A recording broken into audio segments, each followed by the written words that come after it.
Bonjour les amis, j'espère que vous allez bien aujourd'hui. Alors ces quelques mots que je veux partager avec vous, simplement pour vous dire que la vie à deux est aussi une aventure qu'il faut savoir vivre.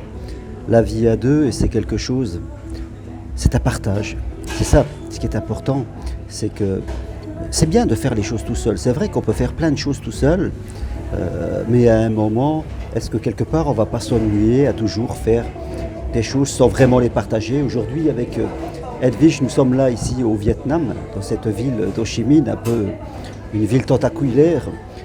Et nous aimons voyager ensemble, que ce soit loin ou alors plus proche de chez nous, mais c'est surtout le partage qui est important, la sensation de vivre quelque chose de différent, la sensation de construire quelque chose.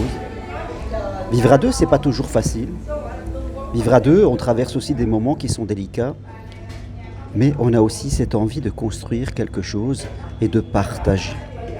Et le soir, c'est vrai qu'on aime se retrouver, après de discuter des choses que l'on passe ensemble et des choses qui sont que l'on passe tous les deux. Edwige m'accompagne à ses propres activités, j'ai les miennes. Puis on aime partir voyager quelquefois dans des lieux un peu complètement comme ici, au Vietnam. Et c'est ça un petit peu la vie à deux. Rester seul, je crois que c'est bien, mais ça a aussi une limite. On fait ce qu'on veut, on est bien protégé. Mais je pense que la vraie grandeur, c'est de savoir aussi vivre des choses à deux. Alors peut-être que si vous êtes seul, il faut remettre un peu en question vos croyances, votre besoin de sécurité qui est trop fort.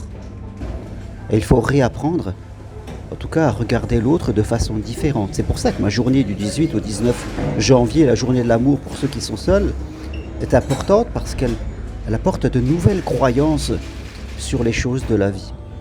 Et si vous êtes à deux, si vous êtes déjà au couple, à se demander si vraiment vous partagez des choses avec votre compagnon, votre mari, votre époux, votre épouse. Parce que c'est ça, vivre à deux. Il ne faut pas baisser ses standards de vie, c'est-à-dire être avec quelqu'un juste pour ne pas rester seul, et faites compte, sauf si vous le choisissez, ne rien vivre ensemble à part ne pas être seul et ne plus rien avoir à partager. Combien on voit de couples qui ne parlent plus, qui ne disent plus grand-chose, qui sont là dans les restaurants et qui se regardent et sans vraiment avoir rien à partager parce qu'ils ne vivent pas grand-chose. Mais vivre à deux, c'est aller plus loin que tout seul. Vivre à deux, c'est vivre des expériences, c'est décider de traverser le monde ensemble. Et quand on pense comme ça, croyez-moi que les choses sont différentes. Alors, faites le poids de où vous en êtes.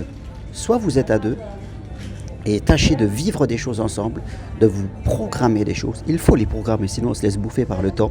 Soit vous êtes seul, peut-être que vous appréciez cette solitude, mais peut-être aussi vous pouvez revoir des choses et vivre des expériences à deux. Voilà, en tout cas ce que je voulais simplement partager aujourd'hui, c'est quelques mots.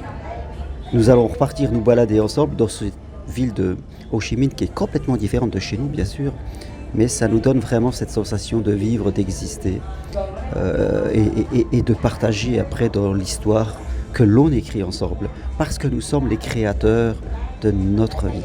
Voilà, toutes les infos sur ce que je propose sur mon site germainrocari.com et venez si vous êtes seul à mon week-end du 18 et 19 janvier. Vraiment, on va partager des choses super, rien que pour vous. Merci, au revoir et à bientôt.